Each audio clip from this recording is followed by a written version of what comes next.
안전한 TV가 전하는 더 데이, 그날의 이야기. 2017년 충청북도 제천시 하소동 한 스포츠센터에서 발생한 화재 사고.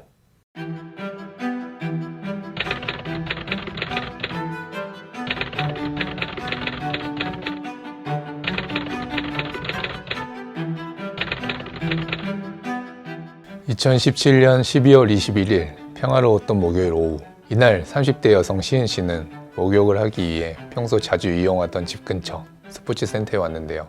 그녀가 해당 스포츠센터 1층에 주차를 한 오후 3시 10분까지도 눈에 띄게 이상한 점은 없었습니다. 사다리에 올라가 있는 스포츠센터 직원 김 과장이 뜯겨진 천장 속 전선을 손으로 만지고 있긴 했지만 시은 씨를 포함한 방문객들에겐 그저 관리인의 작업 정도였죠. 시은 씨는 주차 후 해당 센터 2층에 위치한 여자 목욕탕을 방문했는데요. 그리고 얼마 지나지 않은 오후 3시 52분. 불이야! 1층 주차장에서 시작된 불이 순식간에 8층 건물 전체를 덮었고 이내 센터는 검은 연기로 뒤덮였습니다. 불이 퍼지자 내부에 있던 시민들의 긴급한 신고가 쇄도했지만 완벽한 구조는 역부족이었습니다. 소방대원 등 약 500명 정도의 인원이 투입되었음에도 2층 여성 목욕탕 20명을 비롯한 총 29명의 사망자와 약 40명의 부상자가 발생했고 불길과 연기가 휩쓸고 지나간 9층짜리 스포츠센터는 순식간에 흉물이 되었습니다. 도대체 어떻게 일어나게 되었을까요? 사고 20분 전으로 돌아가 보겠습니다. 사고 당일 해당 건물의 관리인인 김 과장은 1층 주차장 천장 공사를 위해 사다리에 올라 작업을 진행했습니다. 곧이어 공사를 마친 김 과장은 1층 주차장을 떠났고 그렇게 얼마 되지 않아 작업 현장엔 깜짝 놀랄 만한 일이 발생했습니다. 바로 땅으로 떨어져 내리는 시꺼먼 불꽃. 그러나 불꽃이 떨어질 당시 현장엔 아무도 없어 위험을 알아차리지 못했고 그렇게 끔찍한 참사의 불씨는 시작되고 있었습니다. 그리고 20분 뒤 목욕을 마친 뒤 1층에 나온 70대 남성 권혁 씨는 매캐한 냄새와 불길이 커져버린 천장을 발견하곤 건물로 다시 들어가 불이 난 사실을 알렸습니다. 권혁 씨 덕분에 화재를 인지한 카운터 여직원도 주차장으로 나와 119에 화재 사실을 신고했죠.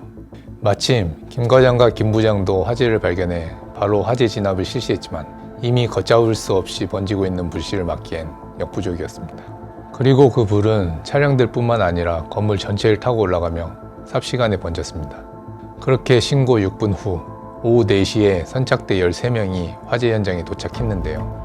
이 건물에 LPG 탱크가 있다고 합니다. 해당 탱크가 터지면 더 큰 인명피해가 있을 것 같습니다. 건물 관리인은 가장 먼저 도착한 소방 선착대에 LPG 탱크 폭발 위험성을 알리며 조치를 요청했습니다. 때문에 인명구조는 6분 뒤 도착한 또 다른 구조대에 의해 시작되었습니다. 현장에 투입된 대원들은 인명구조에 총력을 기울였지만 모르고 있던 사실이 있었습니다. 바로 2층 여자 목욕탕에 사람들이 빠져나오지 못하고 있다는 사실. 소방대는 구조를 진행한 지 30분 정도 지난 약 오후 4시 30분 정도가 되어서야 여성 사우나에 진입했습니다. 그러나 구조대가 2층에 진입했을 땐 이미 그곳에 있던 20명의 사람들이 희생자가 된 후였는데요. 불씨가 순식간에 큰 건물을 덮으며 29명의 목숨을 앗아간 대형 참사 사고. 해당 화재 사고의 피해가 커진 데엔 3가지 원인이 있었습니다. 첫 번째는 건물 구조적 원인인데요.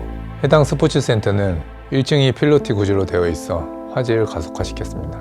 필로티 구조는 벽면 없이 기둥으로만 구성되어 있는 공법으로 건축 비용이 저렴하고 큰 공간을 확보할 수 있어 많이 활용되고 있죠. 하지만 필로티 구조는 화재나 지진 등에는 약하다는 단점이 있습니다. 바람이 잘 통해 하층부에서 난 불이 상층부로 잘 옮겨가기 때문인데요. 이러한 구조로 인해 순식간에 불이 센터 건물 전체로 옮겨 붙으며 피해를 키운 것입니다. 그리고 발견된 또 하나의 구조적 문제는 바로 외장재의 재료.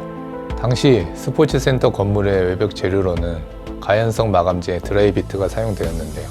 드라이비트는 스티로폼으로 되어 있어 불에 취약한 데다 연소 시 유독가스를 많이 만들어내기 때문에 화재에 아주 치명적이죠. 이러한 구조적 측면은 더욱 빠르게 사고의 피해 규모를 키웠습니다. 두 번째는 관리자의 안전 불감증입니다. 2층 여자 사우나에서 숨진 채 발견된 20명의 희생자는 대부분 질식사로 숨졌습니다. 2층 사우나 비상구 통로 양쪽에 목욕용품 보관대가 설치되어 비상구가 막혔고, 그렇게 탈출구로서 재구실을 못하게 되면서 2층 희생자들이 연기 속에 질식했기 때문입니다. 이는 해당 건물의 건물주가 리모델링하며 자초한 일인데요. 설상가상 2층 여자 목욕탕에는 화재 경보기가 설치되어 있지 않았고, 고장난 자동문도 열리지 않아 생존자들은 밀폐된 공간에서 빠져나올 수가 없었습니다. 마지막으로 현장 진입의 어려움도 원인이 되었는데요. 당시 현장에 도착한 소방대원들은 건물 주변에 불법 주정차되어 있는 차량으로 인해 진입이 지연되며 인명구조의 어려움을 겪었습니다. 일찍 출동했는데도 불구하고 불법 주차 차량으로 인해 민간 사다리 활용에도 어려움이 있었죠. 그렇게 약 1시간 30분가량의 불길과의 전쟁을 마치고 오후 5시 40분경 큰 불길이 잡히며 진압은 마무리 단계에 접어들었습니다. 그러나 검게 그을린 9층의 건물과 부상자들의 신음, 유족들의 눈물이 뒤범벅된 사고 현장엔 애통함이 가득했습니다. 자기 건물에 어떤 문제가 있고 고장난 게 있어도 고치려면 비용이 드니까 돈 쓰기 싫었던 거죠. 그러다 보니까 소방시설도 정상적인 어떤 작동이나 이런 부분에 있어서 상당히 문제가 있었다. 이런 것들이 종합적으로 어우러져서 이렇게 큰 인명 피해를 가져왔다. 이렇게 말씀드릴 수 있죠. 화재가 났을 경우에 119 신고 못지않게 훨씬 더 중요한 게 빨리 불이하라고 주변 사람들이 알려서 같이 신속하게 대피하는 것이 무엇보다 인명피해를 줄이는 데는 결정적으로 중요하다라는 말씀을 꼭 드리고 싶습니다.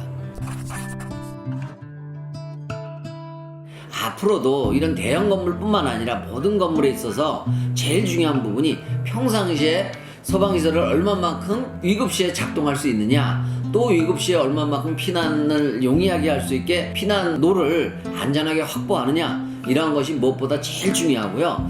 어떤 건물에 들어가시더라도 단 5초만이라도 혹시라도 여기서 불이 나면 내가 얼른 피난 가야 되겠다라는 그 생각, 2, 3초만 해도 가능한 얘기거든요. 그런 당부를 좀 드리고 싶습니다.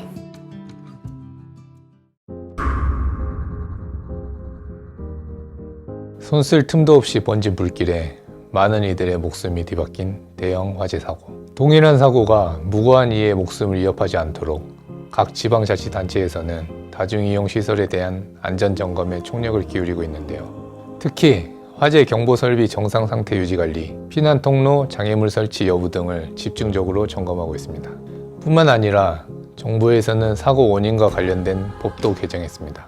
대표적으로 소방차 전용 주정차 구역에 불법 주정차를 할 경우 현장 진로 방해 시 강제 처분 및 1회 50만원, 2회 이상 100만원의 과태료 처벌을 규정한 것 등이 있죠. 이를 통해 동일한 사고를 막겠다는 의지를 내비쳤습니다. 걷잡을 수 없는 불씨가 원 건물을 휘감았던 더 데이. 평소 만일의 사고에 대비하지 않았던 것들이 사고 현장에서 끔찍한 결과로 돌아올 수 있음을 보여준 날이었습니다. 여러분은 모두 만일의 사고에 대비하여 안전을 실천하며 살고 계신가요? 언제, 어디서, 어떻게 나를 덮칠지 모르는 사고, 안전을 가볍게 여긴 이에게 돌아올 결과는 비극뿐일 것입니다. 설마 아직도 당신은 피해갈 거라고 생각하시나요? 그날 더 데이는 당신에게도 도래할 수 있습니다.